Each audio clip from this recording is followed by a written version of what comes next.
Okay, so I will officially start class by welcoming all of you guys. Welcome to Wat Tung You. Sawadee Krap, Sawadee Krap. Welcome to all of you guys that are here, and those of you guys tuning in online. Welcome to our class today. We start our class with meditation to help you guys learn a bit about our meditation that we do as part of the path to enlightenment.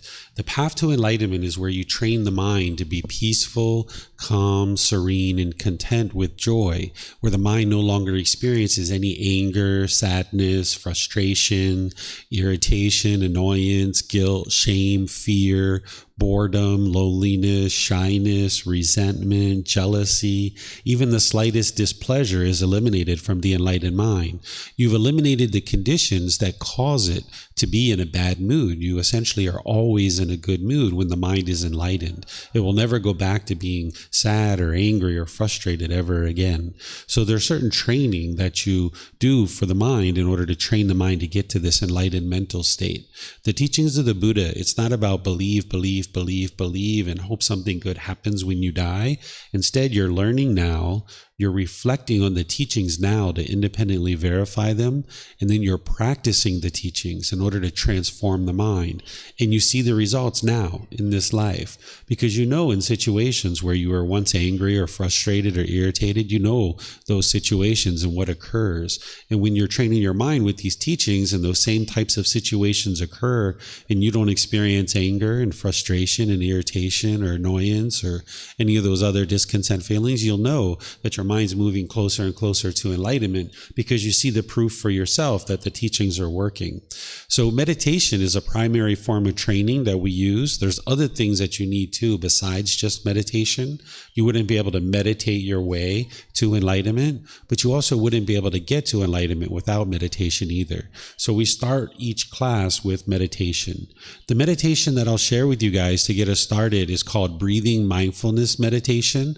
This is a form of meditation that the Buddha used as a primary training as part of his journey to enlightenment. You'll be able to cultivate mindfulness or awareness of mind. You'll be able to cultivate concentration or focus, and you'll be able to train the mind to easily let go, because this is the primary thing that's causing the mind to be discontent, which is it's holding on and it's holding on and it's holding on. So this meditation, you'll be able to train your mind to let go. So let me just give you some pointers on body positioning and how we're actually going to do meditation. And then after the meditation, we'll go into some other teaching and help you guys understand some more teachings. So if you're on the floor, you might just sit with your legs lightly crossed. People tend to like to have cushions. If you like to have a cushion, we have plenty of cushions in the back.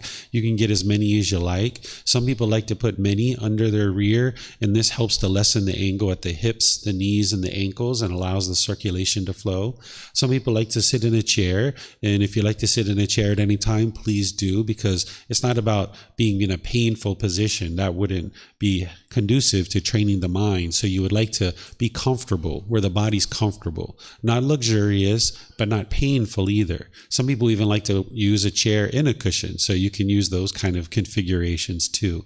If you're in a chair, you might just choose to sit with your feet flat on the floor or crossed at the ankles. It's really whatever's comfortable for you. There's not just one set way to position the body. The hands and the arms, the Buddha put his right hand over his left with his thumbs together, and he put this into his lap. If this is comfortable for you, you could use this, but there's other options as well. Some people like to put their palms on their thighs or on their knees. Some people like to put their palms up. Again, the body should be comfortable, not luxurious and not painful. So as long as the lower body and the hands and arms are comfortable, that's what you're looking for.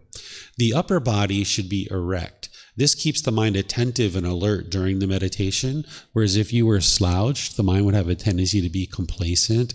But if you were real rigid, the mind would have a tendency to be overactive and uptight. So you'd like the upper body to be erect.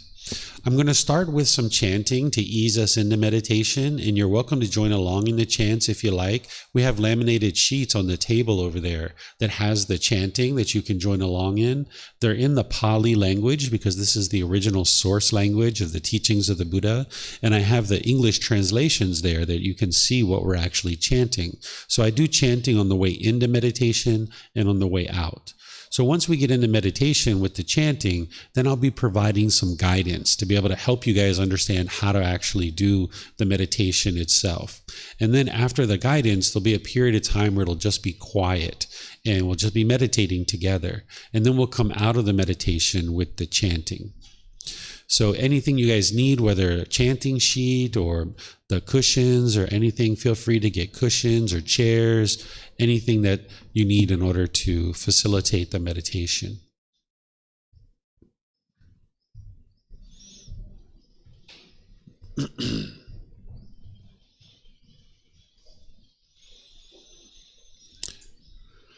Okay, if you'd like to join along in the chanting, you're welcome to. You can see the English translations here. I suspect the Buddha didn't actually create these chants. I suspect that his students probably did, either during his life or after his death. He used chanting as a way to help his students commit the teachings to memory. But you can see here, these chants are very much honoring and respecting the Buddha with lots of gratitude.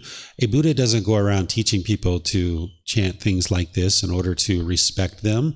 But because he spent so much time to help people move from the unenlightened state to this enlightened mental state, people had a lot of appreciation and gratitude for him. So I suspect during his life or after his death, people created these chants as a way to honor and respect him for his work that he did.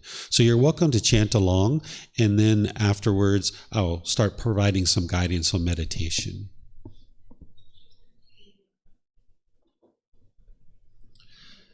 Arahang Samma Sambuddho Mahakeva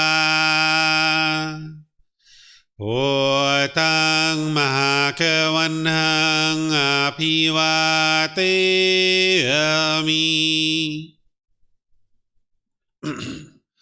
Savakato Mahakavata Dhammo Dhammang Namasami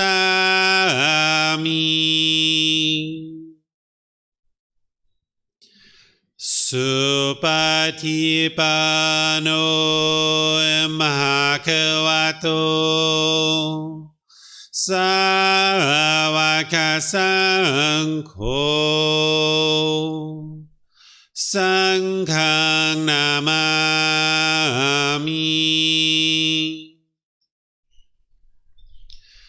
Namo Tassa Bhagavato Arahato Samma Sambuddhassa Namo Tassa Bhagavato Arahato Samma Sambuddhassa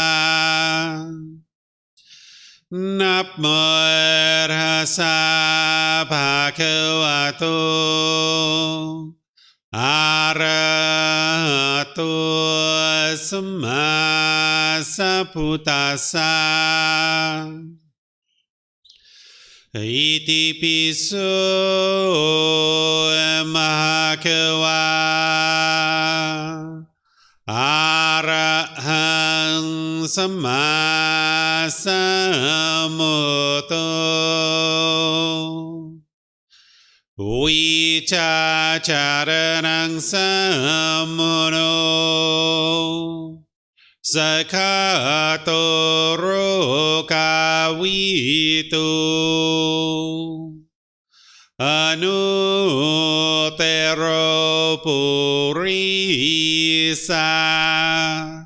Dhamma Sati Satatava Manusanang Bhutto Bhagavati.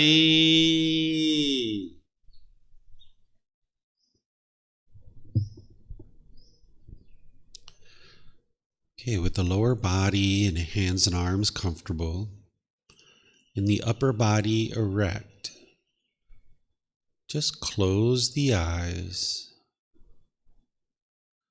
and start breathing in through the nose and out through the nose. Here you're just looking to establish the breath. A nice, natural, steady, consistent breath. Controlled. Just a gradual inhale through the nose, experiencing the full breath. And then whenever you're ready, exhale out through the nose. Breathing in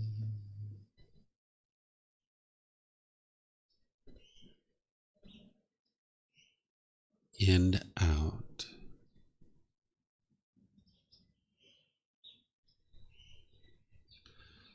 Breathing in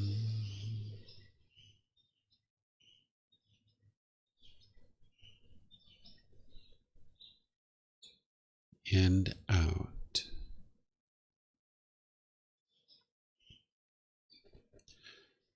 Your breath may not match up with the guidance that I'm providing, and that's okay.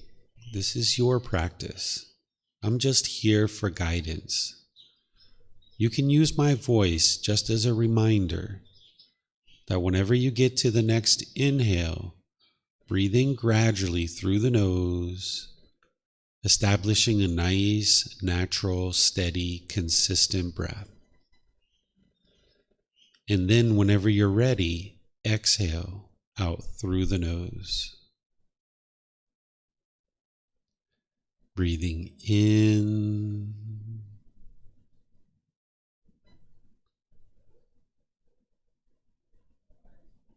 and out.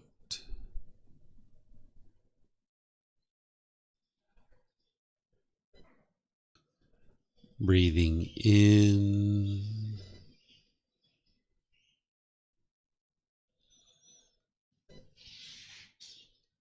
and out.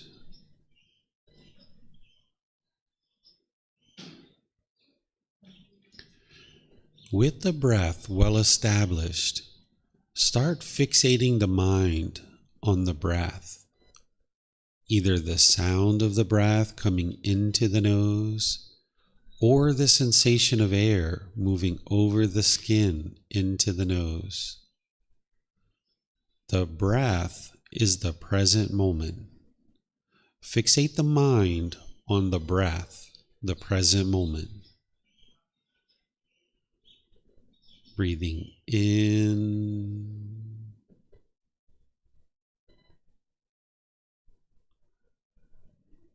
and out.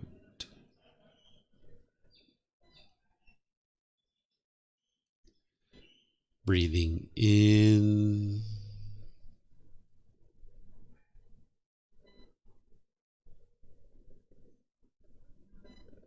and out.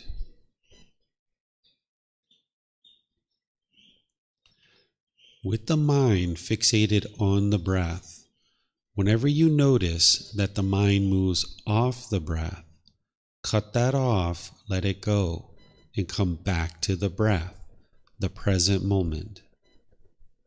No need to observe the thought, label it, judge it, analyze it, or even try to figure out where it's coming from. Just wherever you notice that the mind is moved off the breath, cut that off, let it go, and come back to the breath, the present moment. Breathing in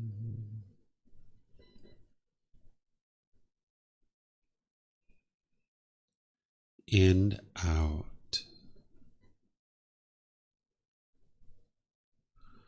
Breathing in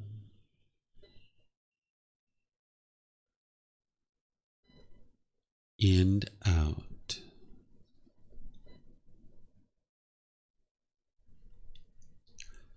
I'm going to be quiet now and let you do this work of focusing on the breath, cutting off and letting go anytime the mind moves off the breath. You have nowhere to go. There's nothing to do. No one needs you right now. This is your time to focus on the breath. Breathing in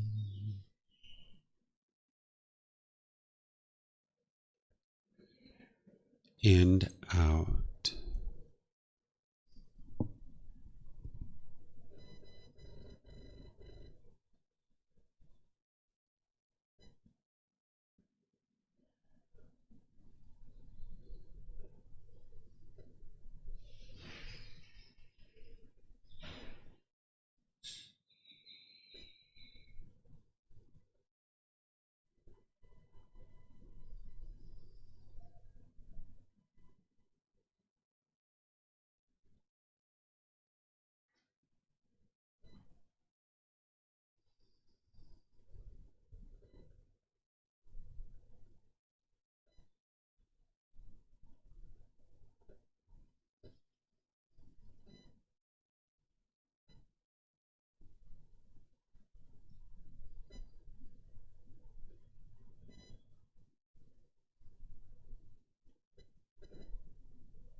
ระหังสัมมาสัมพุทโธมหาเกวา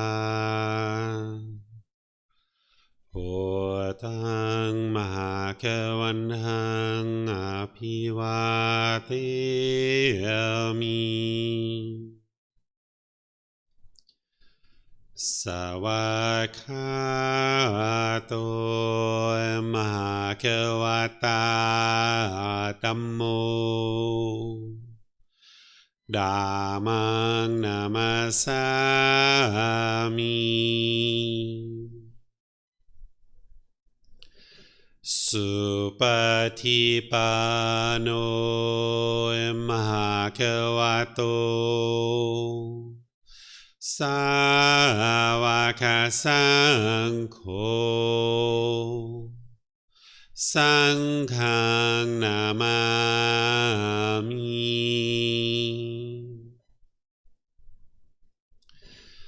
นับโมตัสสะภะคะวะโตอะระหะโตสัมมาสัมพุทธัสสะนับโมตัสสะภะคะวะโตอะระหะโตสัมมาสัมพุทธัสสะนับโมตัสสะภะคะวะโตอะระหะโตสัมมาสัมพุทธัสสะอิติปิโสมหะเกวาอะระหังสัมมาสัมพุทโธวิชาจารณังสัมโมโน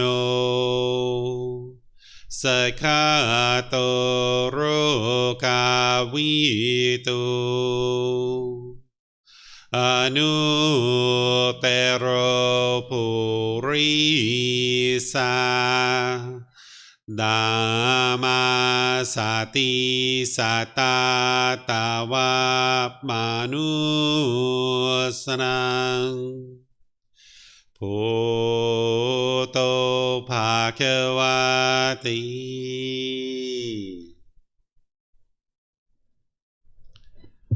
If you guys would like to slowly make your way out of meditation, I will just once again welcome all of you guys to Wat Tung, including those of you guys that joined us since we started meditating, and those of you guys online that are tuning in.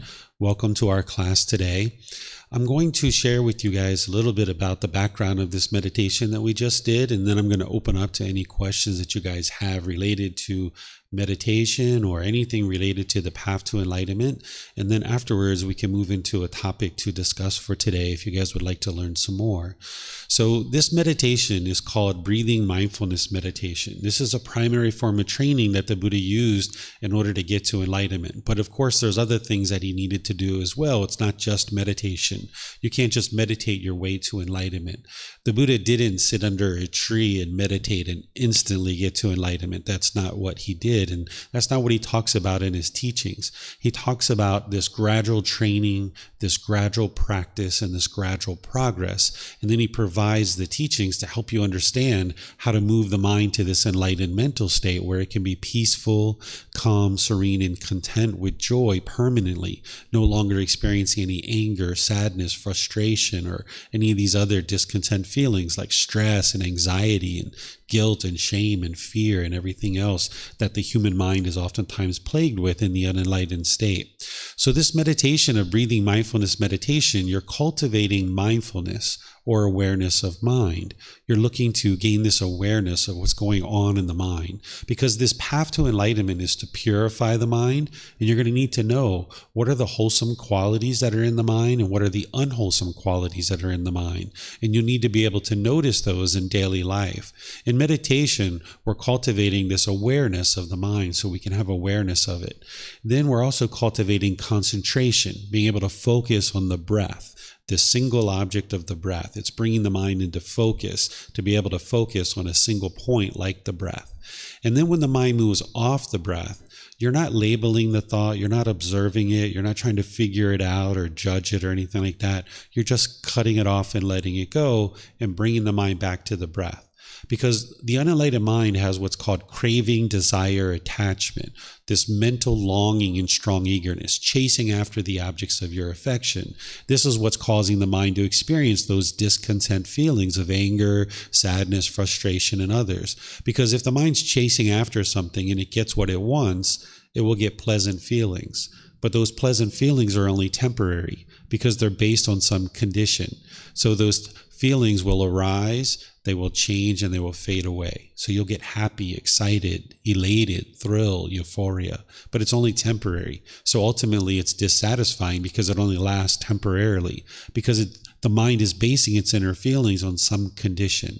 So you look outside and maybe you see it's sunny outside and you get excited or happy or elated because it's sunny. And now the mind has formed this inner feeling based on the condition of the sun, based on its craving, its desire, its attachment, its longing and yearning for the sun. But now the sun is not permanent. So that means any feeling that you formed, like happiness, based on the sun, that means your feeling of happiness isn't permanent either. So as soon as it starts raining or some other weather condition, that happiness fades away, and now the mind moves to sadness or anger or frustration or irritation or annoyance. Essentially, the unenlightened mind is going up and down based on its cravings, desires, attachments. Whereas if it's chasing something and it gets what it wants, then it gets pleasant feelings. But if it doesn't get what it wants, the mind produces these painful feelings. So in this meditation, you're cultivating the mind, or you're exercising the mind to have awareness of mind or mindfulness and concentration and the ability to easily let go. So that in daily life, when you're going around and you see the mind longing and yearning and chasing after something, you can cut that off. So you use your mindfulness and concentration to notice that the mind is longing, yearning, and pulling towards something. And you know that if you get what you want, you're going to get temporary pleasant feelings that are going to ultimately leave the mind dissatisfied. Or you're not going to get what you want when the mind's chasing after what it wants, and therefore you're going to end up with painful feelings. So if you can build mindfulness and concentration and meditation and then practice it in daily life, you can be aware when these craving, desire, attachments are arising in the mind. And if you're training the mind to easily let go and come back to the breath, then you can cut off and let go of whatever the mind's chasing. So if you're at the mall and you see a brand new pair of shoes and you're like, oh my goodness, a new pair of shoes. Yes. I want those so badly. Oh, a new pair of shoes, right? The mind's chasing after this thing. And if you get it, you're going to get happy. But that happiness is only temporary. And then if you don't get it, maybe you go into the store, they don't have your size. You maybe get frustrated or sad or angry or some other discontent feeling.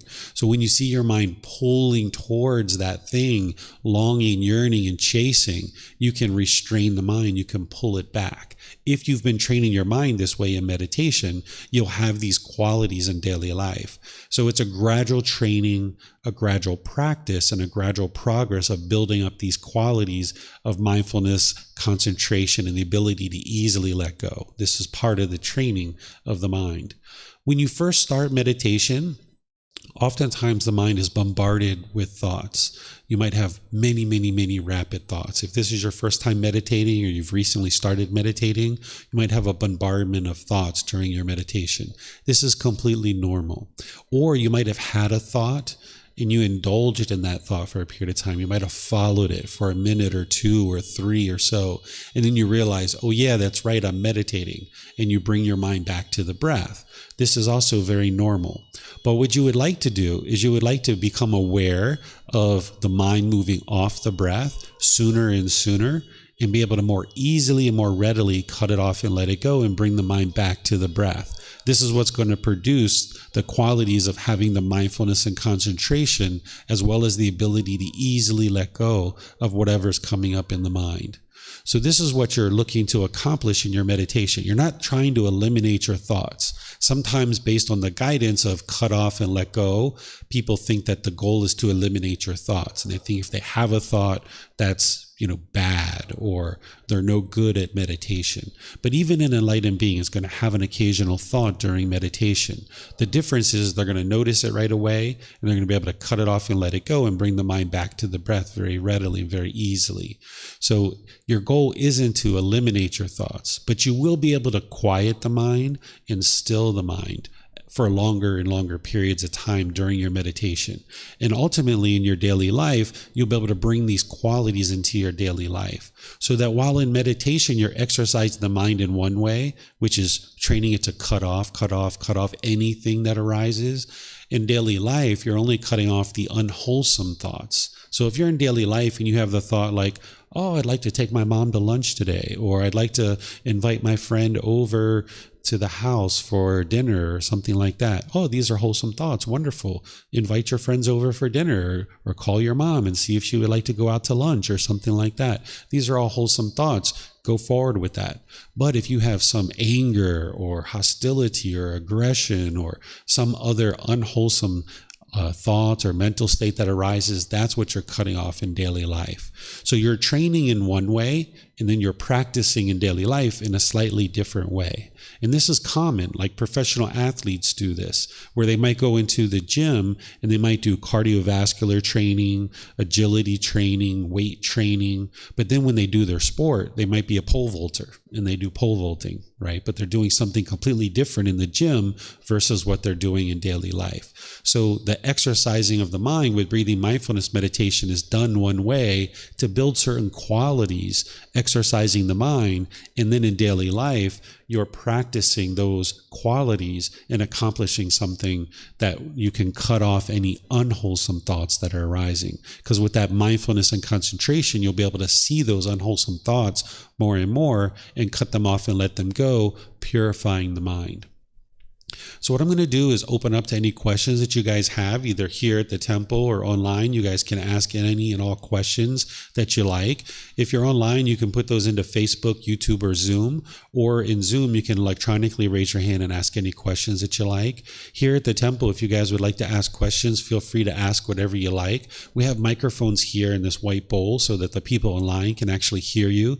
There's a little switch on the front. You can just turn it on and ask any questions that you like. You don't need to be shy or anything like that. It's just a microphone. And then also for those of you guys here at the temple, the very last door in the back of the room is a bathroom. Anytime you need to use the restroom, feel free to use the restroom. It's there for you. We also have water that's provided by our students to allow you guys to have some water. So feel free to help yourself to any water. So let me see if you guys have any questions on breathing mindfulness meditation or anything else that you've been exposed to in terms of the path to enlightenment. Anything here in Thailand related to the temples or what you're seeing with Buddhism or anything, you guys can ask any and all questions that you like. And those of you guys online as well, you're welcome to ask anything you like. Do you guys have any questions?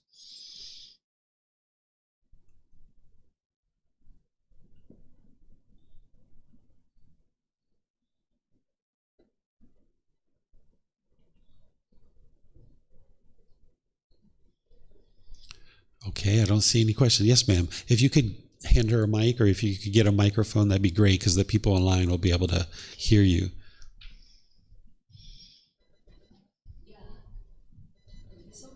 You need to turn on the switch on the front.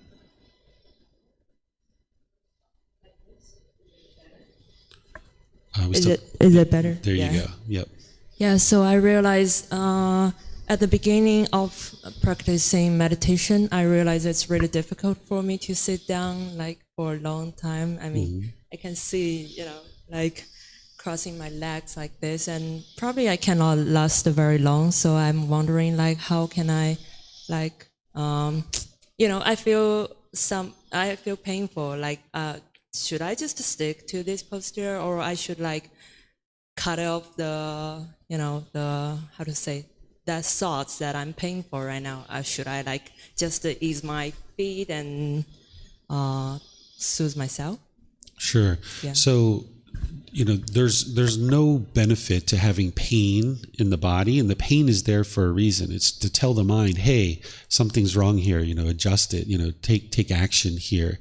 So we're not training the body, we're training the mind, but we need to go through the body in order to get to the mind. The mind is the boss and the body is the employee. So if the employee is painful, it's not going to take you to go see the boss. But also, if the employee is luxurious, it's not going to take you to go see the boss either, because it's going to be lackadaisical and lethargic, right? So you'd like the body to be comfortable. Whenever you feel pain in the body, pain, you're not going to be able to train the mind to arise those qualities that we were talking about. And then there's other meditations that you're arising other qualities and eliminating other certain unwholesome qualities. So you'd like the body to be comfortable, not luxurious and not painful. So at any time that you see or notice that the body's painful, you should adjust your body positioning, whether it's getting more cushions, whether it's adjusting your hips or your knees, whether it's getting a chair or what have you.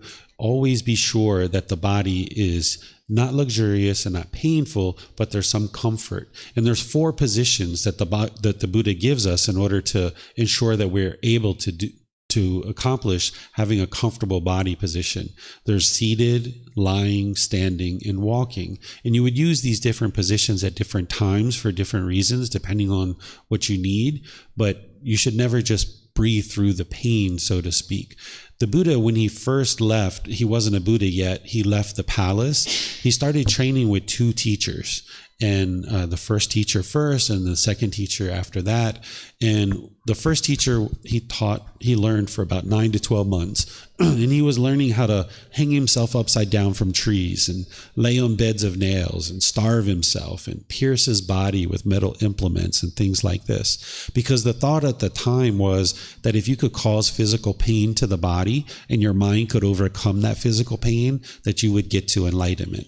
And Siddhartha Gautama realized that after training for 9 to 12 months, and this particular teacher declaring that he was a master of his teachings, Siddhartha Gautama realized that his mind wasn't any more peaceful than it was when he was in the palace. And the second teacher essentially was teaching him the same things, the way to disparage the body and cause all this physical pain.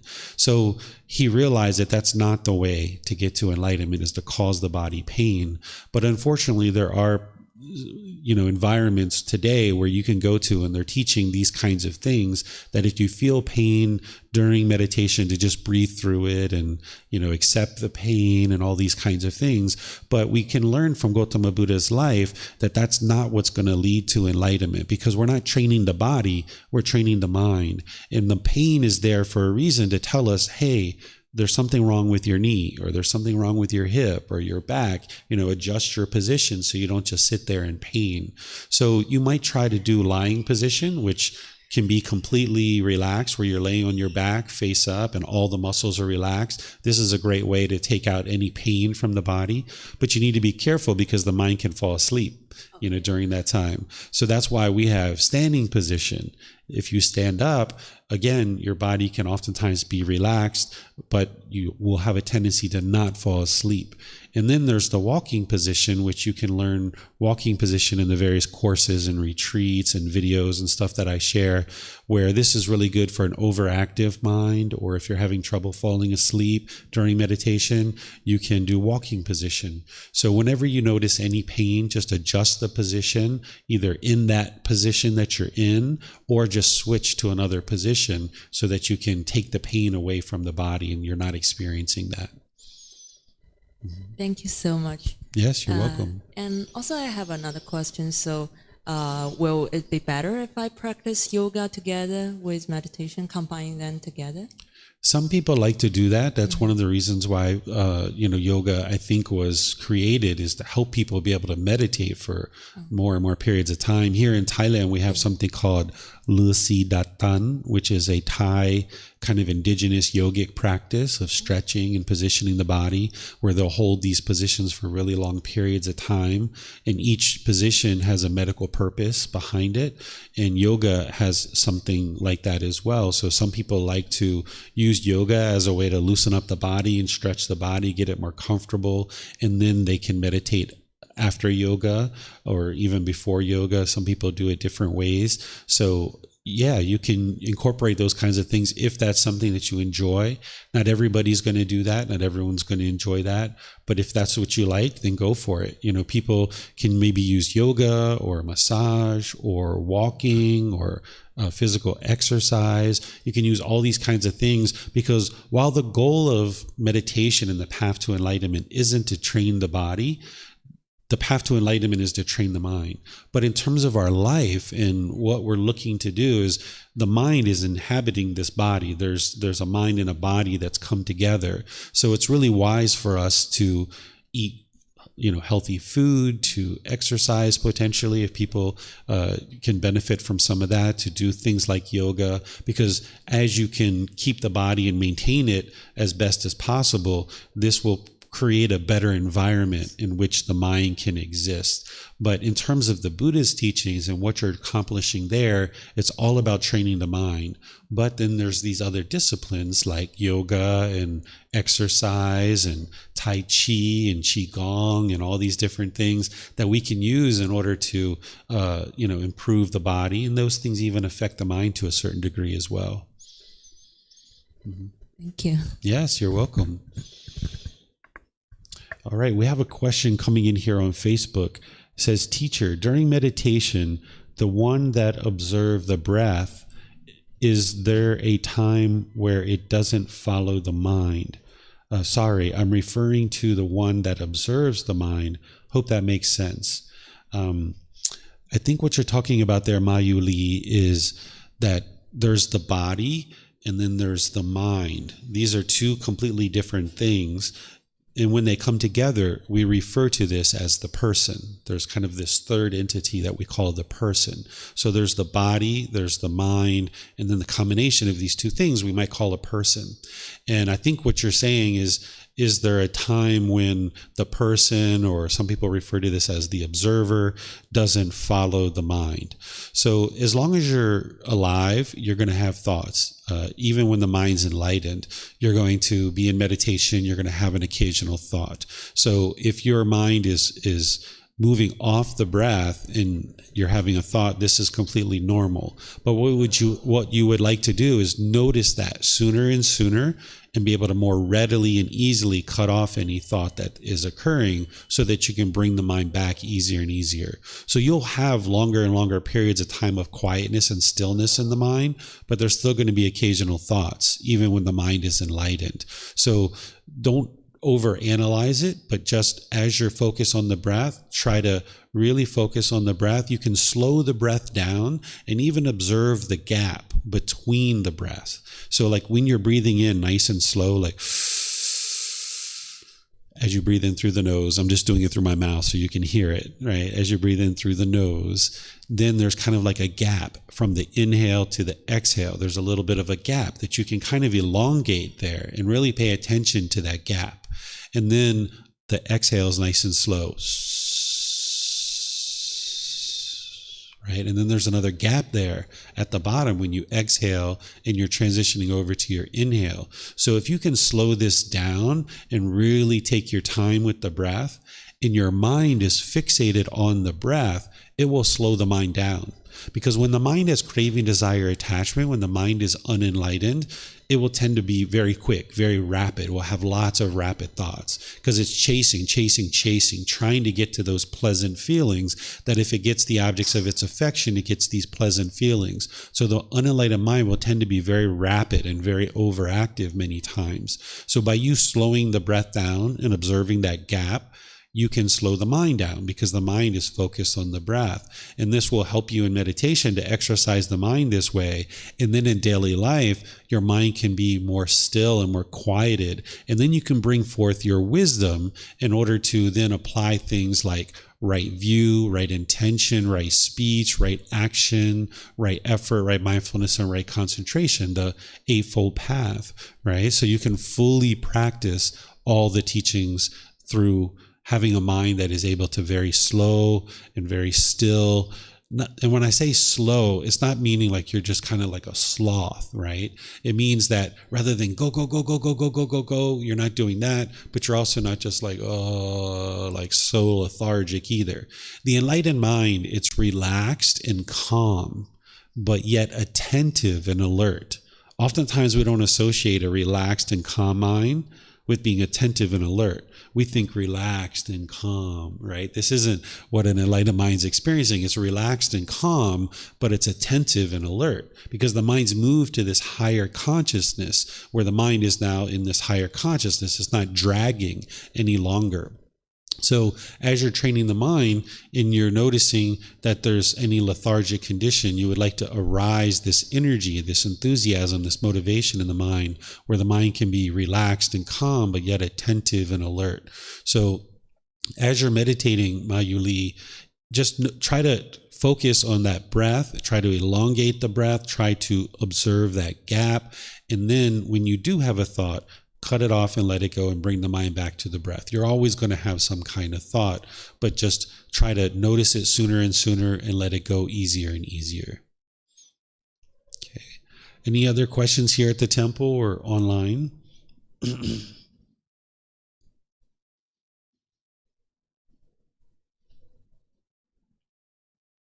Okay, I'm not seeing any other questions here. So this particular class is part of our group learning program. We have a program that is on Sunday and Wednesday, where Sunday morning and Wednesday morning we get together here at the temple at 9 a.m. And I also live stream it so that people throughout the world can join in. And then I also do the same class in the evening from home at 9 p.m. because that way, no matter what time zone you're in, you should be able to take in a class. And then if you can't attend live, then it's recorded so that you can digest it through the recording. The group learning program, which is Sunday and Wednesday, it's a 7-month program where we use the first book of this book series called Developing a Life Practice, The Path That Leads to Enlightenment. And over this 7-month period, on Sundays, I go through and I teach chapter by chapter this book. As you're reading the book, as you're learning in class, you can gradually develop the wisdom to awaken the mind to the enlightened mental state. And then on Wednesdays, I will typically be teaching meditation and chanting. So we just restarted the group learning program about 2 months ago. And I started with a 4-part series on Wednesdays around breathing mindfulness meditation. Then I started a 4-part series on loving kindness meditation, because these are 2 types of meditation that an individual is going to need in order to awaken the mind to enlightenment. Last week, I started a 4-part series on Buddhist chanting, where I taught students how to do Buddhist chanting, because this is what you do in order to ease the mind into meditation and out of the meditation. There's nothing mystical or magical with the chanting. During the lifetime of the Buddha, it's used in order to commit the teachings to memory and build the ability to recite the teachings orally, because he was teaching orally. He didn't write anything down during his lifetime 2,500 years ago, so they chanted the teachings as a way to commit them to memory.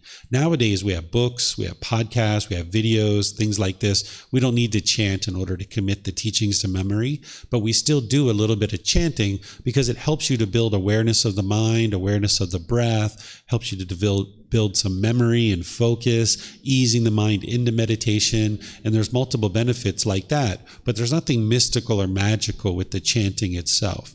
So today's class is planned to be the second part of a 4-part series to learn Buddhist chanting. So if you guys would like to learn Buddhist chanting, I will teach it to you and help you guys learn it. If there's something else you guys would rather learn or other questions that you have, I can teach you guys whatever it is that you guys came to learn. Even though it's planned to be a class on Buddhist chanting, we can really explore any topic that you guys would like to explore. There's a teaching called the Four Noble Truths, which is the very first and beginning teaching of the Buddha in order to help you understand what the problem in the unenlightened mind is, the cause of the problem, the elimination, and the path forward. This is one that beginning students oftentimes are interested in learning. There's other teachings like the Eightfold Path, which is the core central teaching of the Buddha. I can really teach you guys any aspect of the path to enlightenment that you like. So I thought I would just give you guys the opportunity to decide what you would like to learn, because the students that were here learning Buddhist chanting last week aren't necessarily here today, and there may be some of them online, but I'll be teaching this class tonight as well. So I'd like to give you guys the opportunity to tell me what it is that you would like to learn, because I'm open to teaching you guys anything that it is that you're interested to learn. So before we decide, let me just see, is there anybody that would like to learn Buddhist chanting? Maybe just raise your hand if you would like to learn Buddhist chanting. Okay, so there's one person. Okay. Is there something else that you guys would like to learn? Yes, sir. Sure. Yeah, please.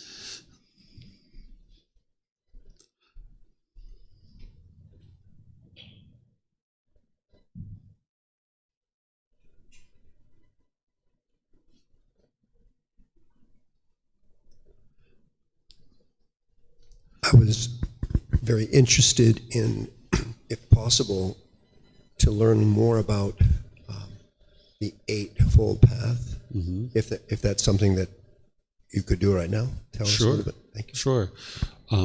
Would you guys be interested to learn the Eightfold Path? This is the core central teaching of the Buddha. This is the path to enlightenment and how to actually attain enlightenment through his teachings. You guys would like to learn? Okay, I'm seeing some heads nod. Okay, all right. So that's what I'll do then, is I will switch over and teach you guys the Eightfold Path. I just taught this on Sunday, but this is a different group, so you guys can learn the Eightfold Path. I'm just going to back up because these are all the visual aids that I use in order to teach you guys the Eightfold Path. Okay, so let me start out with this. Whenever a student first starts learning the path to enlightenment, I share with them to never believe the teachings of the Buddha. You should never believe anything that you hear me teach, anything you see in a book, anything you hear anyone teach about the Eightfold Path or any other teaching of the Buddha. The teachings of the Buddha aren't based on belief, and you can't get to enlightenment based in belief. With belief, you don't know what's true or false. What you're looking to do is get to wisdom. And the way you get to wisdom is you learn something, then you reflect on it to independently verify it and try to determine if it's true or if it's false. Then you practice that particular teaching, and that practice of the teaching is what transforms the mind. The Buddha discovered these 10 individual pollutions that are in the mind, and his teachings are helping you to understand what those pollutions are, and he's giving you tools and techniques of how to eliminate those pollutions. So if you're learning teachings, you're reflecting on them to independently verify them, and then you're practicing them in order to transform the mind. As you're lifting this pollution out of the mind will become more peaceful and more joyful. But you need to get to wisdom to be able to do that. You can't believe your way to enlightenment. So when I'm sharing with you today, don't believe what I share. I'm going to help you to learn. I'm going to help you to reflect, to independently verify, and then I'm going to help you to practice and explain to you how to practice the teachings. In this Eightfold Path that the Buddha taught, it's 8 individual steps. Right view, right intention, right speech, right action, right livelihood, right effort, right mindfulness, and right concentration. You can think about these as 8 individual dials. If you had 2 speakers and you were trying to get this very good quality sound out of the speakers, you might take these 8 dials and try to dial them in closer and closer to get this really good quality sound out of the speakers. And the same thing is true about the mind, that you're trying to dial in these 8 individual dials so that you can get this better and better quality performing mind, where the mind can be focused, concentrated, having clarity of mind, deep memory. You can eliminate those discontent feelings like the anger, sadness, frustration, irritation, annoyance, guilt, shame, fear, boredom, loneliness, shyness, resentment, jealousy.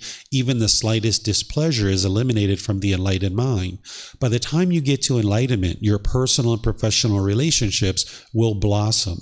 Right now, you might have certain relationships where there's some roughness and some harshness, and you find it difficult to exist in these relationships harmoniously and peacefully. But by the time you get to enlightenment through training the mind on the Eightfold Path, by not believing them, but by learning, reflecting, and practicing these teachings, you can get to a point where all your relationships, you're harmonious in these relationships. So you get to that through awakening the mind to wisdom of the natural laws of existence. The Buddha taught the natural laws of existence. Now, you've done essentially the same thing with the natural law of gravity. At one time, we didn't understand the natural law of gravity. It affected us whether we were aware of this natural law or not. And we fell down, we hit our head, we bumped our elbows, we broke open our knees and got bloody, or whatever happened to us. This is because we lacked wisdom.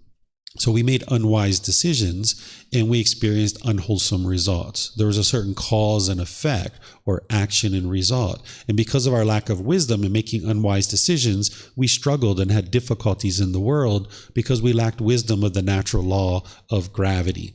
Well, the same thing is occurring when your mind is sad or angry or feeling guilt or shame or fear, any of these other discontent feelings. You're lacking wisdom of the natural laws of existence. So the mind is struggling and it's having difficulties. So when you have a lack of wisdom, you will make unwise decisions that leads to unwholesome results. But when you gain wisdom through learning, reflecting to independently verify, and practice, you can then arise the wisdom in the mind that then you'll make wise decisions that lead to wholesome results. So what the Buddha is teaching you in this Eightfold Path, which is organized in wisdom, moral conduct, and mental discipline, is he's exposing you to these natural laws of existence that you can independently verify.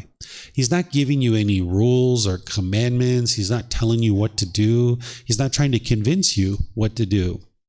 He's helping you understand the natural laws that he awoke to, in the wisdom that he awoke to. Because if you live in a world that you don't understand, you will struggle and you will have difficulties, right? You will struggle with certain decisions because you don't understand the world around you. So what he's doing in all of his teachings is he's explaining to you these natural laws that he awoke to that produce this peacefulness and joy in the mind that is the enlightened mental state. Because once he understood the world in these natural laws, he could function among these natural laws very easily. But when you don't know the natural laws, you can't function within these natural laws. So the very first teaching is right view. This is the very first step on the Eightfold Path. And I'm going to use the words of the Buddha to help you understand what he taught and what he didn't teach. It might surprise you to know that the vast majority of people who study the teachings of the Buddha don't use the original words of the Buddha. The original words of the Buddha are in 45 books that are about this thick, right? It's about, maybe 6 inches, 4 to 6 inches thick, about 10 centimeters maybe. And there's 45 volumes of them. So a collection of these teachings sitting around. And the average temple doesn't even have these teachings of the original words of the Buddha. But what I do is I bring the words of the Buddha forward in books and in resources and videos, and I give it away for free so that more and more people can understand what he actually taught. So here I'm going to read the words of the Buddha on each individual step, and then I'm going to explain it to you and help you understand what he's actually teaching.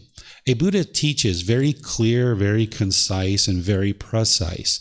You don't have to interpret his words, but it helps to have someone who has been dedicated to learning and practicing his teachings to help point you in the direction of what it is that he's teaching, to help you and guide you along the path. You wouldn't be able to get to enlightenment by yourself. You're going to need teachers and guides to help you. That's what a Buddha does, is they get to enlightenment by themselves without the help of any teachers or any guides. And then when they get to enlightenment, they then share their independently discovered discover teachings with countless people for the remaining time of their life. So Gotama Buddha, from the age of 35 to 80, shares his teachings, and countless people get to enlightenment. And then when he dies at the age of 80, he's preserved his teachings in such a way that countless more people get to enlightenment after his death. And they know they got to enlightenment because they know what it felt like to be angry and sad and frustrated in these other discontent feelings. And when their mind was no longer experiencing that, they know that their mind is experiencing enlightenment because they don't experience anger anymore. Their mind is peaceful and joyful. So a Buddha independently discovers teachings. He then shares those teachings with countless people, helping countless people get to enlightenment during his lifetime. And then he preserves the teachings in such a way that countless more people can get to enlightenment. So by learning what he taught, you'll know what he taught and what he didn't teach, and you can be confident in what you're learning. And then you don't believe it. You learn it, reflect on it, and practice to see the truth for yourself, that it's transforming your mind. So here under right view, he says, in what, monks, is right view? It is, monks, the wisdom of discontentedness, the wisdom of the cause of discontentedness, the wisdom of the elimination of discontentedness, and the wisdom of the way of practice leading to the elimination of discontentedness. This is called right view. So here what he's doing is he's pointing to what's called the Four Noble Truths. The Four Noble Truths is the very beginning teaching of the Buddha. When he awoke from enlightenment or to enlightenment, the very first teaching that he shared is called the Four Noble Truths. And this is where you learn the problem in the unenlightened mind, the cause, the elimination, and the path forward. You can have this breakthrough to finally understanding what causes your anger and your frustration. Oftentimes we blame it on other people or a situation. We will say, you are annoying me, or you are making me angry. This isn't actually true reality. The mind in the unenlightened state is lacking wisdom of what's truly causing your anger.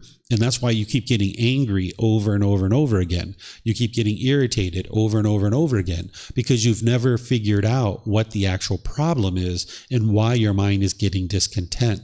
What the unenlightened mind will do when it has wrong view is it will think that somebody else is causing you to be angry. So then what you will do is you'll push people out of your life thinking that that's going to solve the problem. But then you just get irritated and angry about something else. Or you will become bitter and harsh and hostile towards somebody, and then they will choose to leave out of your life because of your aggression and your hostility. Or you will put your expectations on somebody, trying to control them to do things your way.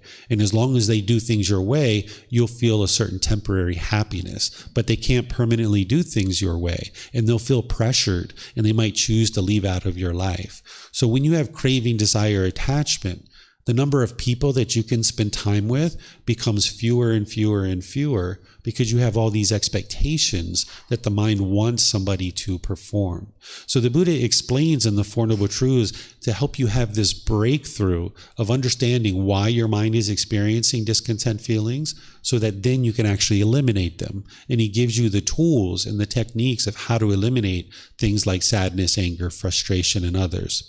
So underneath of this line, I have the top section of the Four Noble Truths, just to help you build the confidence that you can understand that in the Eightfold Path as right view, he's pointing to the Four Noble Truths and saying that that is right view. But then underneath of this, he explains what the Four Noble Truths are. I'm just kind of showing you here a little bit of it. But in the book and all the other resources that I share with you all the words of the Buddha. But in terms of presenting it to you in a class, I'm just helping you here to see this. And then what I do is I share with you the Four Noble Truths so you can understand it. But in order to understand the Four Noble Truths, you need to first understand the three universal truths. We call these truths because the Buddha knew that they were truth. I know that they're truth. Other people know that they're true. But in order for you to benefit from the Buddha's teachings, you need to know their truth. And that's why you're not believing his teachings. You learn, reflect, and then you practice. That's how you get to the truth. So the first universal truth, which these are building blocks in order to help you understand the Four Noble Truths, the universal truth of impermanence is explaining to you that things arise, they change, and they fade away. That things are impermanent. All these material objects around you are impermanent. This physical body is impermanent. The weather is impermanent. Your relationships are impermanent. Everything that you're experiencing around you is all impermanent. Things arise, they change, and they fade away. So this is the learning on the universal truth of impermanence, that these things are all impermanent. But you don't believe it. You start reflecting on it to try to determine if it's actually true or not. So you take something that you're familiar with and you try to determine, is it true or is it false? Okay? So you look at this human body. Is this human body permanent or is it impermanent? Right? So if this human body is permanent, then that means it's stayed the same your whole life. It's never changed. If this human body is impermanent, then that means it's constantly changing. So what would you say? Is this human body permanent or is it impermanent? What would you say? It's impermanent, right? It's constantly changing. Your hair's growing, your skin complexion's changing, you get a mole, you get a wrinkle, you get gray hair, the complexion of your skin is changing, the texture of your hair is changing. We have teeth that grow in, then they fall out, and then they grow in again, and then we get cavities. This is constant change in the physical body. Okay. What about your relationships? Do you have exactly the same people in your relationships, meaning your relationships are permanent? Or are your relationships impermanent, meaning people have been coming and going in and out of your life throughout your life? Are your relationships permanent or impermanent? They're impermanent, right? People have been coming and going in and out of your life. What about your bank account? Is your bank account permanent or impermanent? If it's permanent, it's the same balance all the time. It never changes. If it's impermanent, it's going up and down and up and down. And for some of us, it just goes down, down, down, down, down, right? Others, it goes up, up, up, up, up. So is your bank account permanent or impermanent? It's impermanent, right? What about your job or your occupation? Have you had exactly the same job, or will you have exactly the same job, or does it change?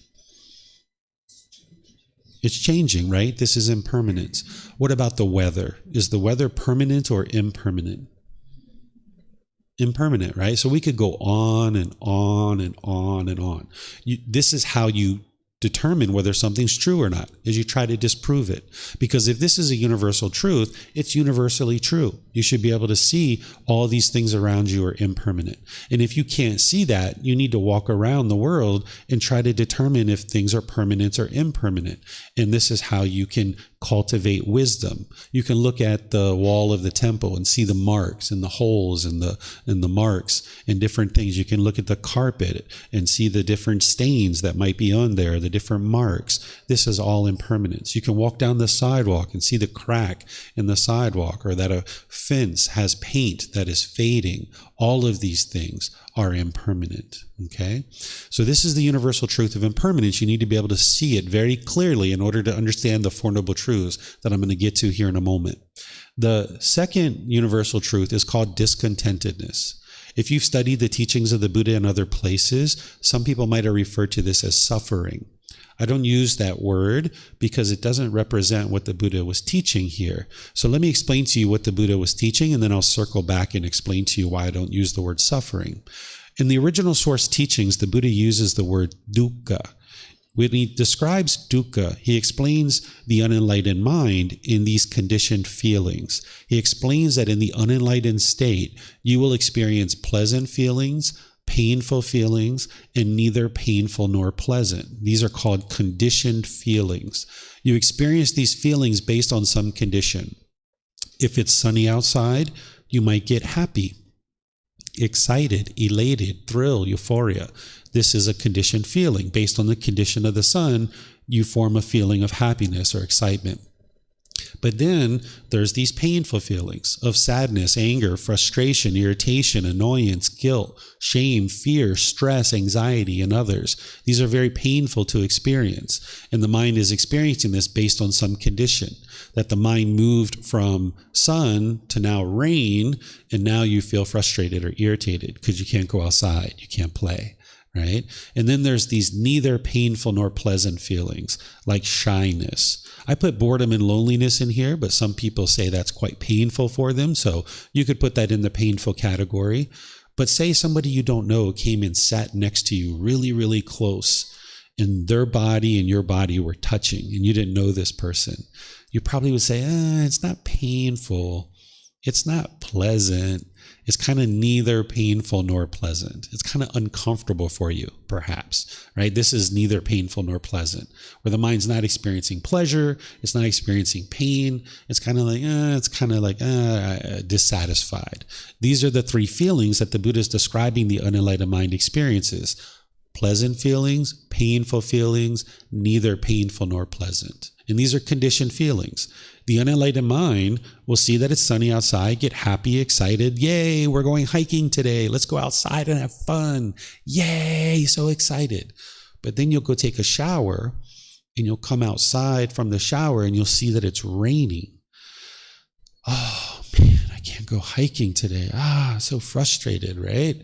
This is what the unenlightened mind will do, because it's forming its inner feeling of happiness based on some condition, and that condition is not permanent. The sun is not permanent, so that's why your happiness isn't permanent. That's why you haven't been able to get to permanent happiness, because the mind is experiencing conditioned feelings. So now when it sees that rain or whatever other weather it's producing that you can't go outside, you'll get frustrated or irritated or annoyed. In the enlightened mental state, you're beyond this. That you wake up, you're already joyful. You're already happy. There's no condition that needs to be met in order for you to be happy. You're just already happy as soon as you wake up.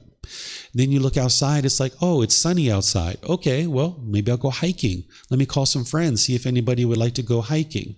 Then you go take a shower and you come out and it's raining.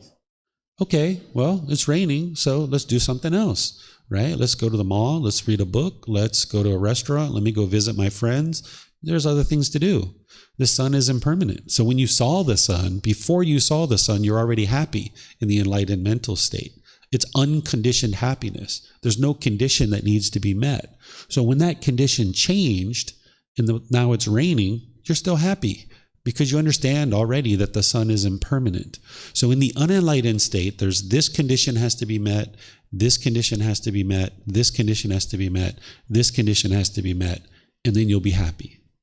If mom calls me today, if my bank account is this, if my boss does this, if I see the sun is out today, I'll be happy. There's all these conditions. So now the more conditions you have, the less happier you're going to become, because those conditions can't be met permanently.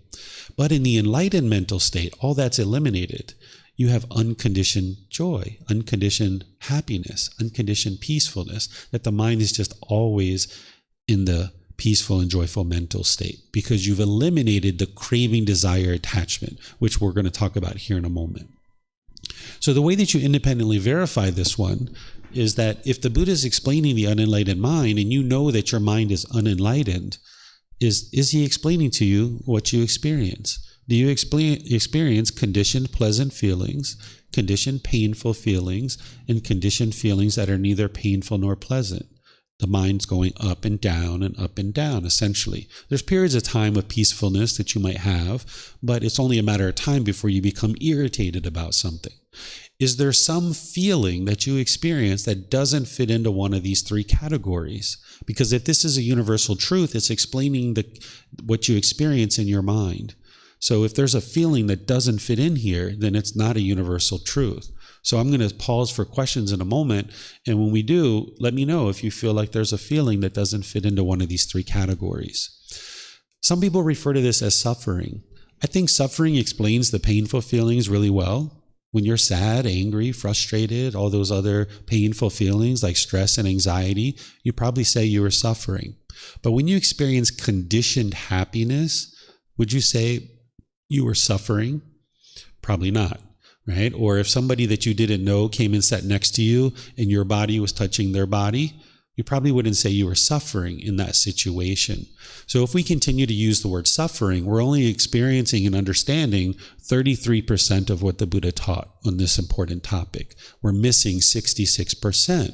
So if we understand discontent, discontented, or discontentedness, then we fully understand what the Buddha is explaining. Because when the mind's so happy, excited, elated, have you ever fell down or tripped or knocked something over when you're so happy, so excited? That's because the mind's discontent.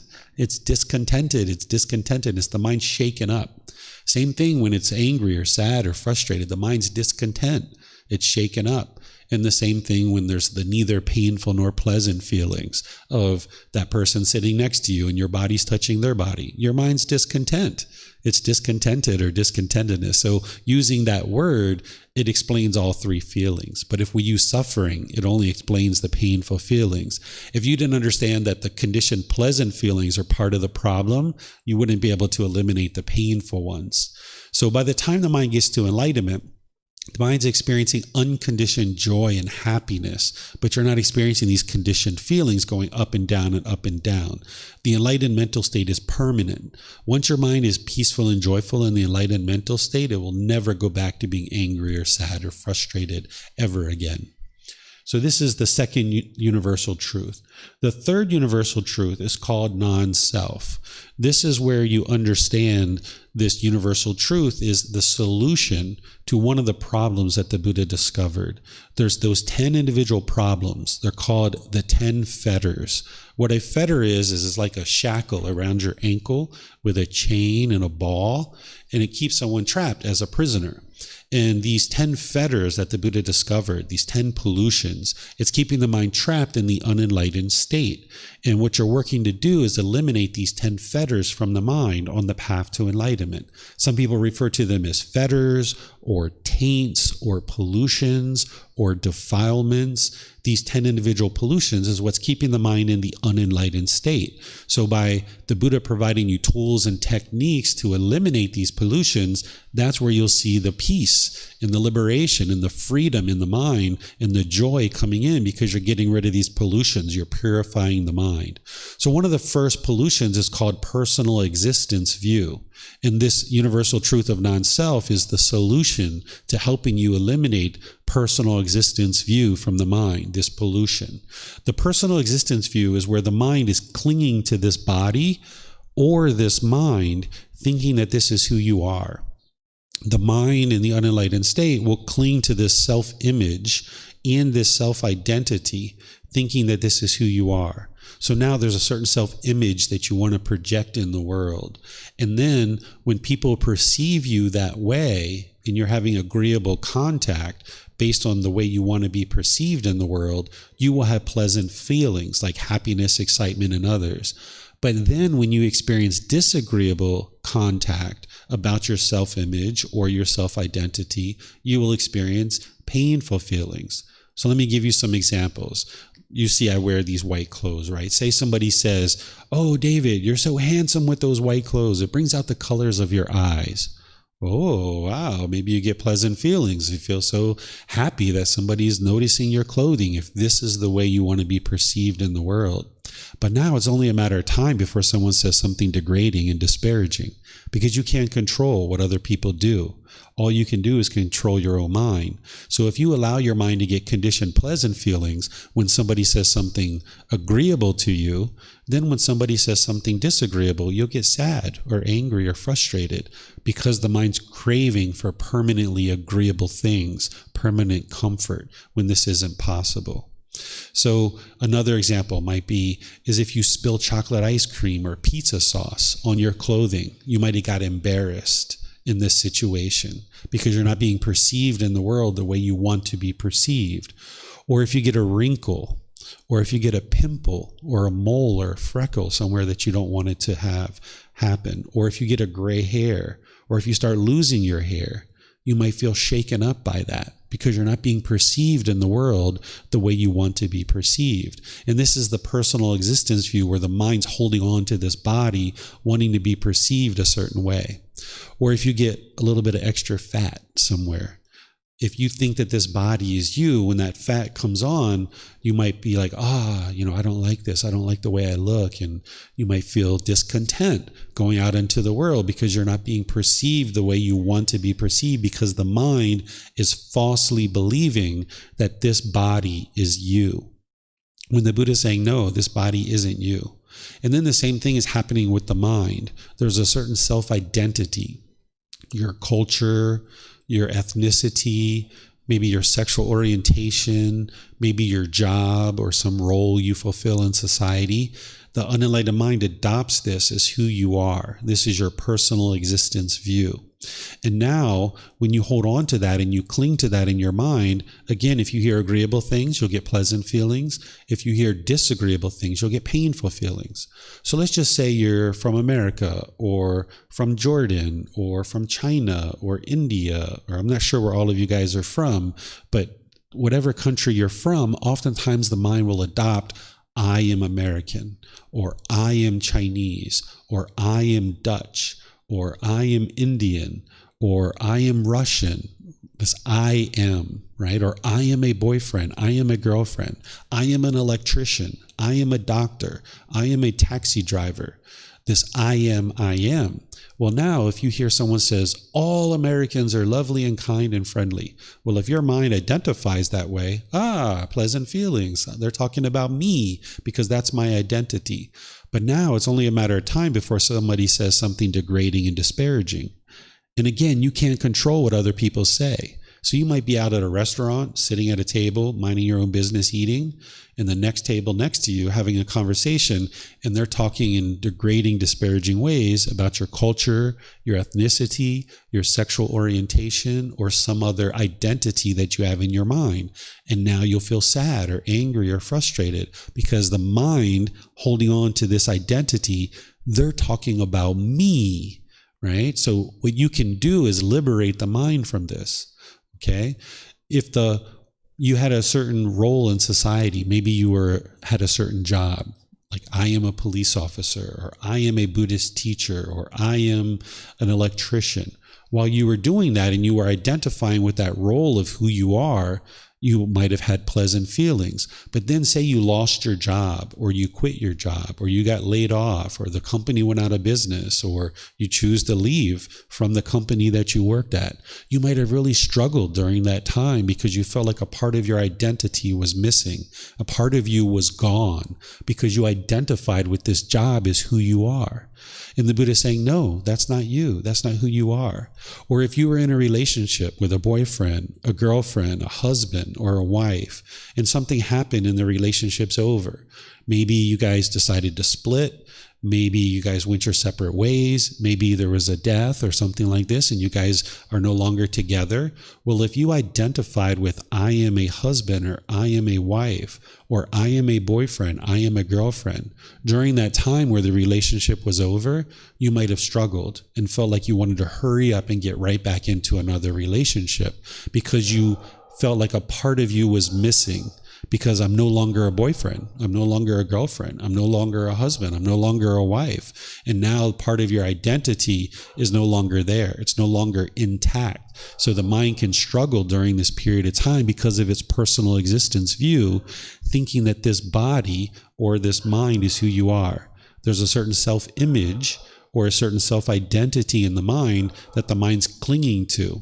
And the Buddha is giving you the solution here with the universal truth of non-self and saying, no, this isn't you. This isn't who you are. This body isn't you, and this mind isn't you. It's not who you are as a person. But the unenlightened mind is confused about this. It's having misunderstanding. It hasn't seen the truth and cultivated wisdom to be able to see, no, this body is not you. This mind is not you. These are just two things that have come together that exist now, but at the end of this life, they will separate and they will no longer be together again. But the mind is clinging to this, thinking that this is who you are. So now when the gray hair comes, when the wrinkle comes, when somebody says something degrading or disparaging, you might get shaken up by this. So you can train your mind to do what's called realized non-self, where you realize that this body nor this mind is you. And this is part of the training, but you need to be introduced to it first so you can learn. Then you start reflecting on it to independently verify that it's true. Then you practice. So let's look at the reflection part, because I've just given you some of the learning. The reflection part is you can independently verify that this body is not you. And here's how you do it. is think about how you viewed yourself when you were a child, when you were a teenager, early adulthood, and then now. Have you viewed yourself in exactly the same way, or have you thought of yourself differently in terms of your personality, your character, and things like this? Has it been exactly the same your whole life, or has it been constantly changing? What would you say? It's been changing, right? So here you can see there's no permanent self. Now let's take another example. If you had your arm amputated and you only had one hand and one arm, are you less of a person? Yes or no? Are you less of a person because you only have one hand and one arm now? So I was thinking about it. Are you less of a person if you only have one hand or arm? She's shaking her head no. No? No? Okay, you guys shaking your head no, you're not less of a person. So intellectually, you understand to a certain degree that this body isn't you. Because if I would have asked you about amputation of an arm and a hand, and you would have said, yeah, I'm less of a person. But your mind intellectually understands that no, this body isn't you. Because you said, no, I'm not less of a person. If I lose a piece of this body, I'm not less of a person. So therefore, this body is not you. You understand it intellectually, but the mind has this confusion or this misunderstanding that it's still clinging to this body, thinking that this is who you are. And then here's a third way that you can independently verify this, is point to yourself. Where are you? Can you point to yourself? Somebody here, yeah. Somebody pointing here, right? Here, yep. Sometimes people point here or here, right? Okay, so let's look at what we're pointing to. What am I pointing to if I say David is right here? What am I pointing to? Am I? Are we pointing to the heart? What is this that I'm pointing to? Clothes, to a shirt. Okay, so let's take off the shirt and hold up the shirt. Is that me? Is that David?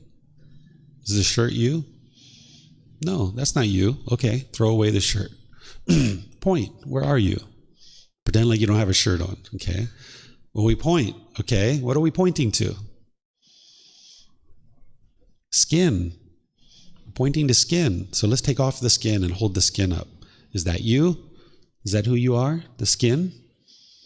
Is that you? Your skin? That's not you either, right? Okay, throw away the skin. Point again. Where are you? Someone might point. We got ribs, we got muscle tissue, we got organs and fluid. None of this stuff is you. But the unenlightened mind is going to keep clinging to all of this stuff, thinking that it is you. And then it's craving permanence. The mind might crave permanent youthfulness. And when you're young, you might feel great. Look how beautiful I am, or look how handsome I am. But then as you age and you get wrinkles and gray hair and you start losing your hair, start getting fat in different places, you'll be shaken up by this if your mind's clinging to this body, thinking that it's you. But you can see intellectually that this stuff isn't you. But you can learn this intellectually like this at the temple, but then you go outside and somebody says something degrading and disparaging to you and you get angry and you get frustrated because you need to practice. You can do the learning, you can do the reflection, but then you need to practice and train the mind that there is no self here, that there is no you there. And one of the challenges is that we get this label at birth, like I was given the label David, right? And each of you guys were given certain labels at birth. And you start identifying with, I am David. There was a period of time in my life when I would go into a setting like this, and if someone would introduce themselves, they would say, I am David. I'm like, you're not David, I'm David, right? But how could I be David? There's millions of Davids in the world. I am not David. This is just a name. This is just a label that was given to me at birth. And we each have those labels. But then we start associating with this is who we are. So you need to train the mind and unravel all of this to the point where you understand that this body nor this mind is you. And then if somebody says, all Chinese people are this, or all Americans are that, or all Indian people are this. That's not who I am, right? I am not American. This body was born in America, but I'm not American. It's just this body was born there. I am not even a Buddhist teacher, right? I perform the role of sharing the teachings of the Buddha, but the mind doesn't identify with I am a Buddhist teacher. So if somebody says all Buddhist teachers are wonderful and lovely, okay, that's their opinion, that's their decision. But if somebody says all Buddhist teachers are horrible, okay, that's their opinion. I am not a Buddhist teacher. I don't get angry. That's their opinion, right? So you can liberate your mind from these strong feelings associated with your personal existence view by realizing non-self. So let me see if you guys have any questions on these 3 universal truths so that you can get those answered. If you have questions, let me know. You have microphones around. You guys can use those. And those of you guys online, if you guys have questions, you can put it into Facebook, YouTube, or in Zoom. Or in Zoom, you can raise your hand electronically and ask any questions that you like.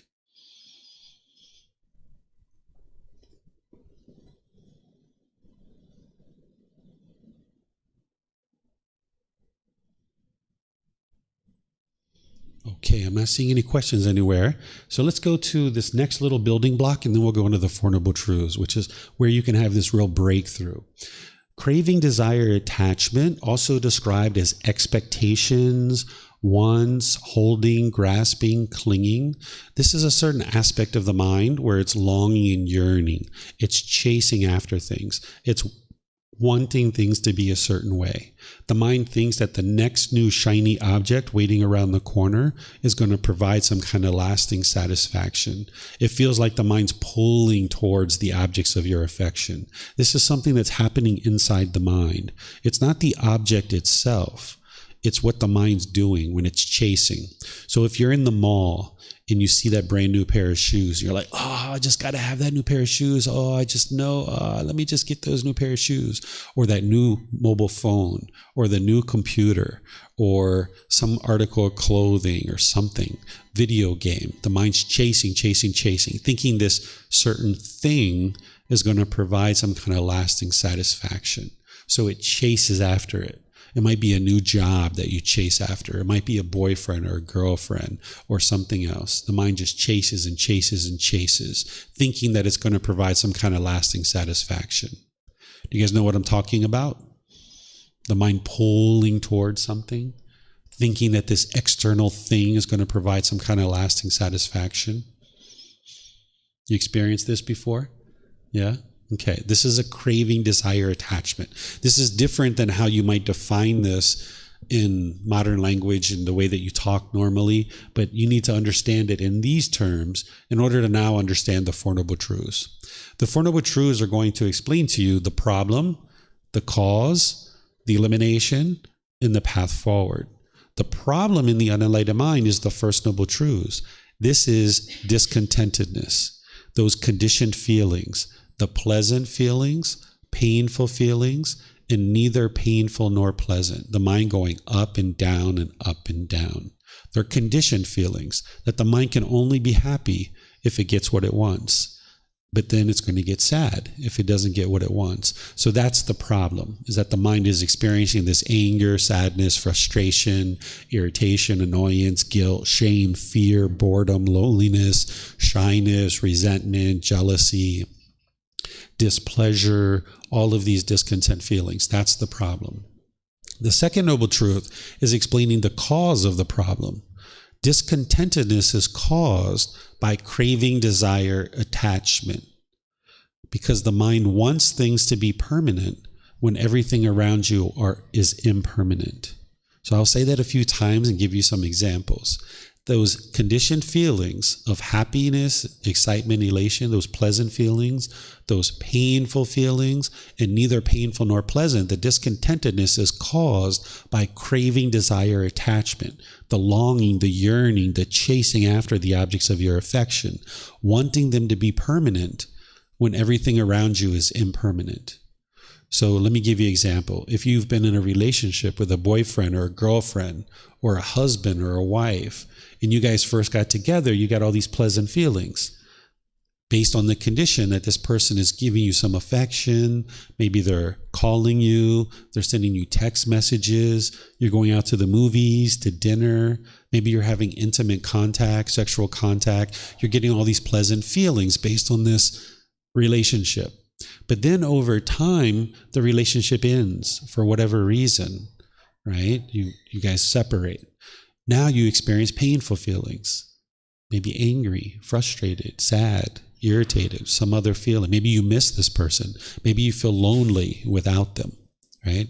That's because the mind's craving for this relationship to be permanent when it's always been impermanent. The universal truth of impermanence shows us that our relationships are impermanent. But the unenlightened mind, because of its craving, desire, attachment, holding on to things, wanting it to be permanent, when the mind experienced this impermanence, it didn't understand it didn't have the wisdom of the universal truth of impermanence. So when it experienced the breakup of this relationship, now the mind didn't like that, and it experienced the painful feelings. This is what the mind's doing, is it's causing its own discontent feelings. The anger, the sadness, the frustration, all these discontentedness is being caused by the mind itself.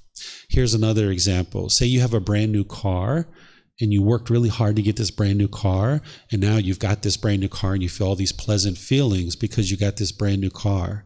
But now when you drive down the street and you park at a store and you go inside, you come out and there's a scratch on the car. And now you're frustrated or irritated or annoyed. It's not the scratch that's causing it. And it's not the person who caused the scratch. That's not what's causing your mind to be irritated, not the person or the scratch. The problem that is, or what's causing this problem, is the craving, desire, attachment. The mind's wanting this car to be permanently beautiful. And this car can't be permanently beautiful because it is impermanent. So the mind will have this painful feeling of frustration, irritation, annoyance when it sees the scratch. We're not talking about what's right or wrong. It'd be wonderful if nobody ever scratched your car, right? It'd be wonderful if no one ever scratched your car. But that's not the world we live in. We live in an impermanent world. So our car is going to get a scratch on it. The tires are going to have to be changed. The window washers are going to need to be changed. The upholstery inside is going to fade away. It's going to get old, right? This car is impermanent, so it's going to fade away. It arose, it's changing, and it's going to fade away. As long as your mind's craving for this car to be permanently beautiful, you will experience painful feelings at some point because it's not possible for this car to be permanently beautiful. So what I encourage you to do to independently verify the second noble truth is look at your life in a time where you've recently been angry, frustrated, irritated, annoyed, whether it was this morning, yesterday, maybe last week. There was some time when your mind was irritated or annoyed. You might have been blaming somebody else. You might have been thinking somebody else is the problem. But now with this new wisdom, look at that same situation and try to uncover, what is it that your mind wanted that it didn't get? Because that's what the Buddha is explaining to you, that as long as you get what you want, you'll get pleasant feelings. But because you can't get what you want permanently, because of impermanence, your mind's going to end up in painful feelings at some point. So whenever you experience painful feelings, your mind is causing it itself. So look at a situation that you've recently had, and even though at that time you might have been blaming other people, look at that situation again with these fresh eyes. What is it that your mind wanted that it didn't get? There might have been multiple things. So if you showed up at the airport and your flight was delayed and you got angry or frustrated, your mind's craving for the flight to be on time. You're wanting it to be on time.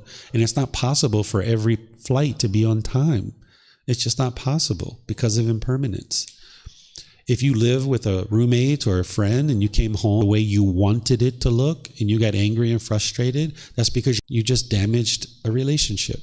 Where instead you could realize, there's some impermanence here. How am I going to handle it? Well, you know what? It's not a big deal that my bed's not made. Let me just sleep in the bed. Who cares? Right? Or maybe if it's really important to you, you go downstairs and you politely ask the front desk, hey, is it possible that someone could make my bed? I noticed that the sheets are kind of dirty. I've been in this hotel for a week or two.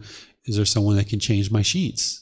Right? You can handle it politely, kindly, and friendly. Because when you're angry and you're feeling those painful feelings, you'll either push people away, you'll become bitter and harsh with people, or you'll put your expectations and try to control people rather than being loving and kind and peaceful and joyful.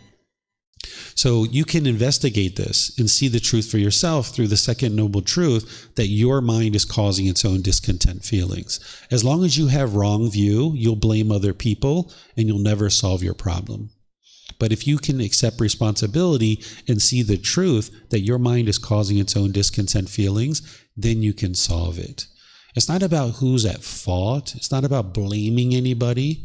It's just that the unenlightened mind lacks wisdom, so it will continue to experience these discontent feelings until it has wisdom, until it's trained.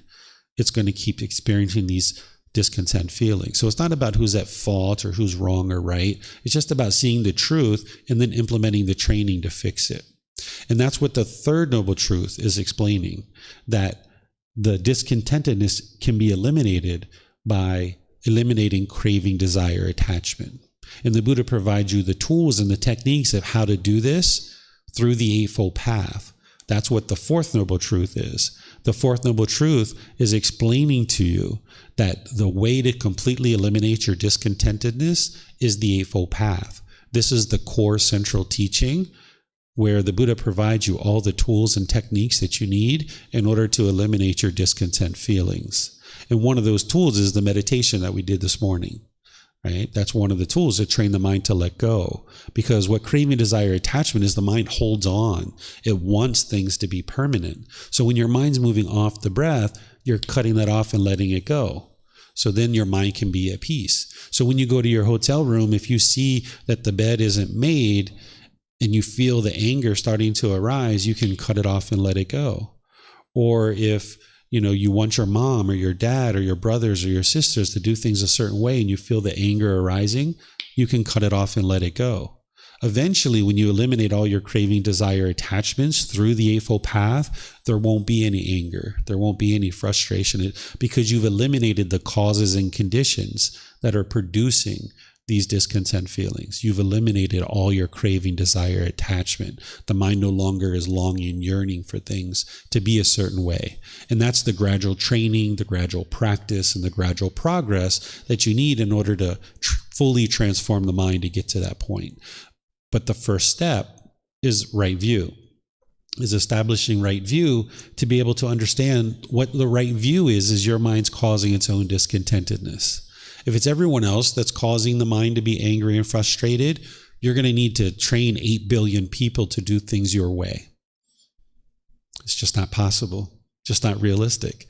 You can't set up a training program that trains 8 billion people to do things your way. And there's new people being born all the time. So this is like really a lot of work for you. Or you could just train one mind. Up to you. Which one do you think is more easy? Training one mind? Yep. You know whose mind that is you need to train? Whose mind do you need to train? Your own, right? And that's where you can get to peace and liberation. Because your mind is causing these discontent feelings, that's why you can eliminate them. You don't need to go around and train everyone else to do things your way. You just need to train your own mind to understand these universal truths and these natural laws of existence and the path to enlightenment, and train your mind, and you can get to the peace and joy just like the Buddha did. Okay? So this is the first step, and it takes a long time to teach the first step because you really got to walk through. And it's important because if everyone else is the problem, why would you ever train your mind? So you need to establish right view and realizing that your mind is having this problem and there's a certain cause for that problem, which is craving, desire, attachment. And then there's the elimination, and then there's the path forward. And then you learn the rest of this path using the words of the Buddha, which I have here, but I don't know how much time you guys would like to spend to learn today. This is usually enough for people when they first get started. Yeah. Do you guys have any questions on right view? Mm-hmm.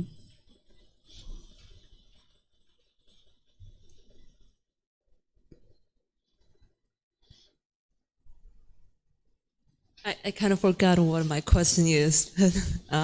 So I'm thinking if everything is about yourself. Like, so if I'm angry, I can train myself. Not train myself. How to say?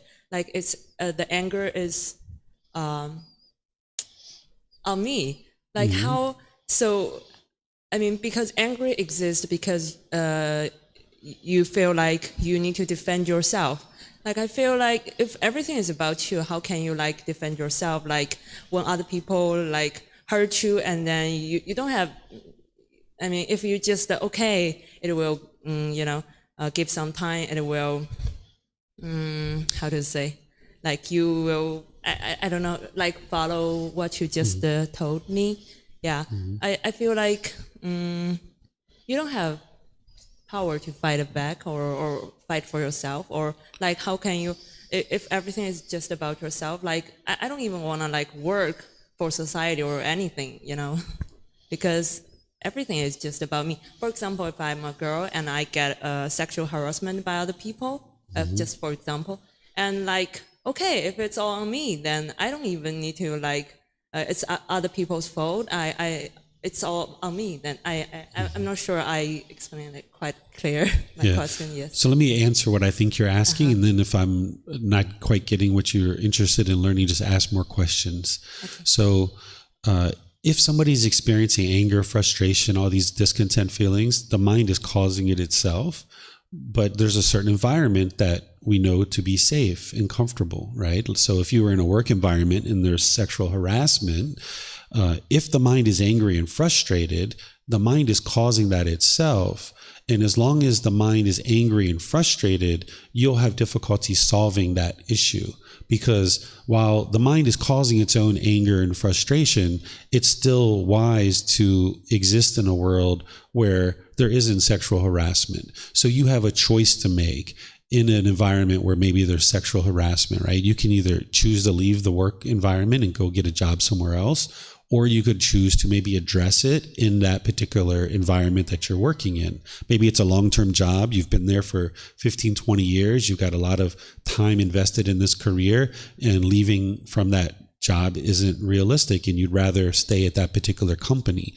So if we allow our mind to become angry and frustrated and agitated, you won't make wise decisions that lead to wholesome results. You'll make unwise decisions that produce unwholesome results. So what the Buddha is giving you, ultimately, by the time you learn the entire Eightfold Path, is tools and techniques that you can maintain your calmness, you can maintain your composure, and then you can make wise decisions. Should I leave this company, or should I talk to the management? Should I address it somehow? And however you choose to address it, you do that wisely, that will produce a wholesome result. But as long as you allow your mind to be shaken up by what's going on, you won't be able to get to those wise decisions. So the Buddha doesn't teach us like, okay, if somebody sexually harasses you, do this. Because each situation, the variables are different. And you've got to decide for yourself what would be wise. So moving to this higher consciousness is to cultivate wisdom about the world around us, and then make those wise decisions based on the unique variables in each situation. And one of the things that you would like to make wise decisions about is the environment in which you live, in the environment in which you work, and the people that you have around you. So you can make wise decisions without fighting. You don't need to fight in order to come to a wise decision that would produce wholesome results. Oh, thank you. And also, like, if I want to listen more about this, continue, like, when is the last time? Next time? So each Sunday, Wednesday, and Saturday, I'm going to be teaching here at the temple. And then I also teach online. So as you guys travel and go back home, you can either join this class from here that's online, or the one I teach at home, which is online. And then I have books that I give away for free. You can download from the website for free. You can take it and go print it. Or if you want printed copies, you can get them here at the temple. Just reimburse us for the printing cost, or you can order them on Amazon. And a combination of reading the book, coming to the classes, And then if you need personal guidance, sometimes students meet with me privately here at the temple or online through Zoom, because people study with me all over the world. Because it's one thing to learn in a class, like what I'm sharing with you here, but it's another thing to apply it in your own life, right? So you might need personal guidance at different times. So I've had students say, after learning this, they go off, and 3 months later, they contact me and they're like, I went to work this morning and I came home and my house was a wreck. My wife had her craft project everywhere all over the house and I got frustrated. How did I cause my own frustration? I wasn't even there. She's the one who made the house look this way. I was like, yeah, but your mind's craving for it to look one permanent way. And it's not possible for it to look exactly the same way as it did when you left as when you come back. It's just not possible. Some days that might be true, but other days it's going to look different because of impermanence. So as long as your mind's craving permanence, when you come home and you see your wife has a craft project around the house, yeah, you caused your own frustration because you're craving for it to look one particular way. So you might need personal guidance. So you can get help through attending the live classes, through watching the recordings, the videos, the reading the books, getting personal guidance, attending these different courses and retreats that I teach. All the information's on our website. So if you go to buddhadailywisdom.com, you'll see all the different learning opportunities there. Okay. Thank you so much, David. You're welcome. Okay. So right now it's 11 o'clock. We usually are finished with this particular class by then. We usually only goes to about 10:30, 11. But if students would like to learn, I just teach whatever you guys would like to learn. We can in class here. We can keep going. It's really up to you guys what you would like to do. Do you guys feel good with what you've learned so far? Maybe leave it at that for today. Give you something to think about, right? Because we go through life thinking that everyone else is causing our frustration and anger, and we tend to blame other people. Part of that is the ego. The ego is in there, right? The arrogance, the pride, the thinking that we're so great and so wonderful. And when you hear for the first time that your mind is causing your own anger, and you start looking back over your conversations with your mom and your dad and your brothers and your sisters and your coworkers, and in situations where you were strongly advocating that they are the ones who are causing you to be angry, when you realize that your mind is causing your own anger, it can be like really shattering to the mind to realize like, oh my goodness, I've been causing all this anger, right? So oftentimes when you learn the Four Noble Truths, it's best to just kind of stick with that and stay with that for a period of time. But I see, Jay, you have a question maybe. I have a question. Mm-hmm. So I was looking at my notes, and the idea of craving, okay, that's a problem. Craving for these discontentedness. So of course we crave the pleasant situation. Mm-hmm. But I was looking at this, I'm smiling because I wouldn't be craving the unpleasant. And I also wouldn't have in other words, it seems as though the real problem is the craving for the pleasant. But the unpleasant, you would not have that problem to crave that, right? The problem is that the mind is craving, and then when it doesn't get its cravings fulfilled, then it will experience the painful feelings. So yes, chasing after the pleasant feelings is the cause of the problem. The problem is the discontentedness. The feelings, the strong feelings going up and down. That's the problem. The cause of it is that the mind's craving and craving and craving. It's chasing those pleasant feelings, but it can't get those permanently. So it ends up in these painful feelings at some point. Okay. So that's the pleasant feelings, painful feelings, and feelings are neither painful nor pleasant. Those are the problem, the conditioned feelings. And then the cause of that is the craving. Okay, thank you. Mm-hmm. Thank you. You're welcome. All right, so what I'll do then is just in class by thanking those of you guys that are here and those of you guys online. Thank you for joining to decide today is a day you would like to learn the teachings of the Buddha.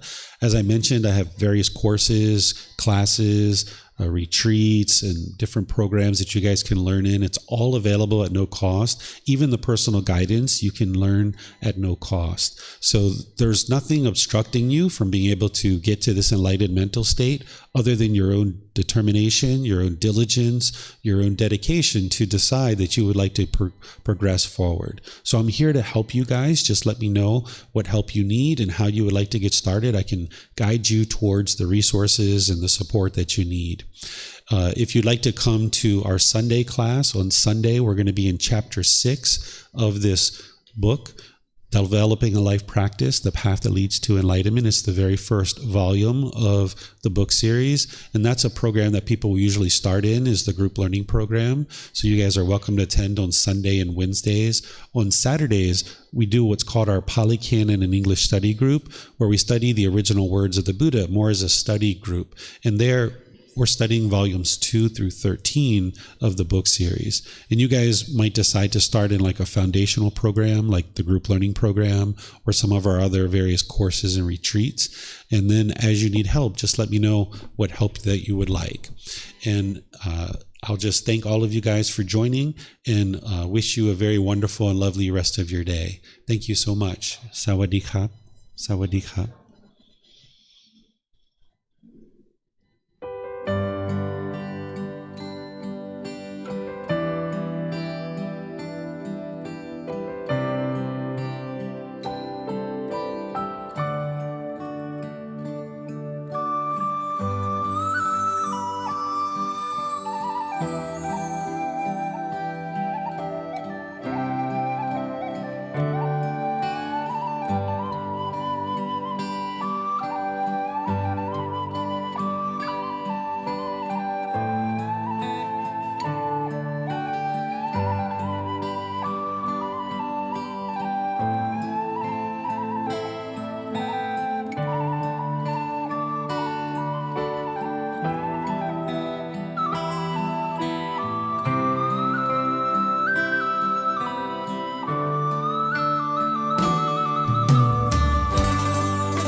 Thank you again for watching. Enjoy your meditation.